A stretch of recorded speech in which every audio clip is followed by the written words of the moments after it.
thought I'd give a little explanation into what loops are. Now, loops are used so often when it comes to coding or programming. They're used in so many different ways, but I thought I'd go over what actually a loop is, and so you can think about how you'd use it in your setting when teaching. So I've got my program here. I've got forward, right turn, forward, right turn, forward, right turn, forward, right turn, and I could carry that on for ages. That is a lot of steps. So there's a way to simplify it. If I look, actually my pattern repeats, forward, right turn, forward again. So that's the start of a new pattern. Again there, and again there. So actually what I've done is I've got 1, 2, 3, 4 times I'm repeating what I'm doing. Now, instead of me writing it out lots of times, I could then put a condition around it, saying if I've times it by 4,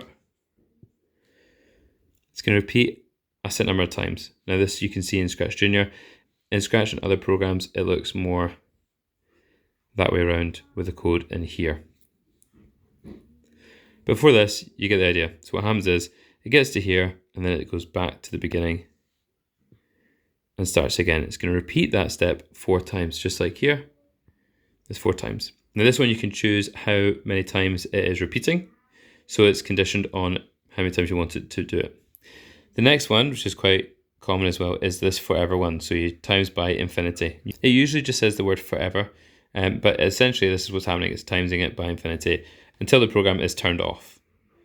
The last one though, which is kind of a bit of this and a bit of that, which sometimes is used if you're wanting a bit of conditional statements involved, is this one here where you've got repeat until a certain condition is met. So it repeats forever until usually answer is true or false. So that means whatever it is you're looking for. Say you want your program to ask a question again and again until you get the right answer. Then it will repeat the steps that you've put inside until you get the right answer. And then it means it will stop. So it's a bit of this one, a bit of that one put together. So that's how loops are made. It's a set pattern that you want repeated, but you just write it once and it saves a bit of space and just easier to understand.